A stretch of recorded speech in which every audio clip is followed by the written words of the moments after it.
3 رمضان المبارک کو سیدہ طیبہ طاہرہ زاہدہ عابدہ صالحہ سیدہ فاطمۃ الزہرا رضی اللہ تعالی عنہا کا وصال مبارک جو ہے وہ رمضان میں ہوا۔ جو پہلے روزے ہیں انہی روزوں کے اندر اللہ تعالیٰ نے اپنے پیارے نبیوں کو صحیفے عطا فرمائے، کتابیں عطا فرمائیں۔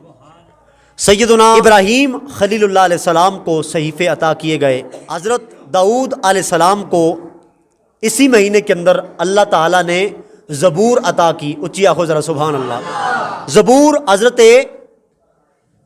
داؤد علیہ السلام کو اللہ نے زبور عطا فرمائی، اور اسی مہینے حضرت موسیٰ کلیم اللہ علیہ السلام کو تورات مبارک اللہ رب کائنات نے عطا فرمائی۔ یہی مہینہ ہے کہ اس مہینے کے اندر حضرت عیسیٰ روح اللہ علیہ السلام کو اللہ تعالیٰ نے انجیل مقدس جو ہے وہ، اور یہی مہینہ ہے کہ اس مہینے کو تیرے میرے کریم نبی کے اوپر اللہ رب کائنات نے قرآن نازل فرمایا۔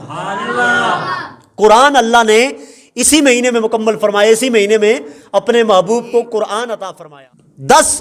10ویں روزے کو مومنوں کی ماں، اچھی آنکھوں ذرا سبحان اللہ، مومنوں کی ماں، وہ ماں جس نے ساری زندگی حضور کی ذات پر قربان کر دی۔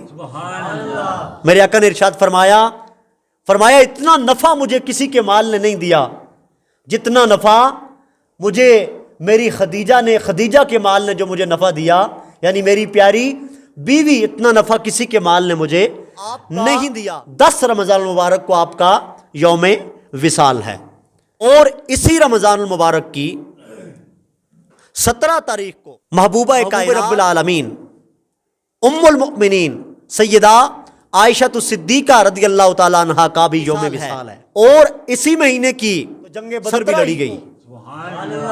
ہاں جی، جنگ بدر بھی جو ہے وہ اسی مہینے کے اندر، اسی مہینے کی غالباً 21 تاریخ کو مولا مرتضی علی المرتضی شیر خدا رضی اللہ تعالی عنہ آپ کا بھی یوم وصال ہے، آپ کا بھی یوم وصال ہے اسی مہینے کو، اور اسی مہینے کے اندر اللہ رب کائنات نے اپنے پیارے محبوب پر قرآن اتارا۔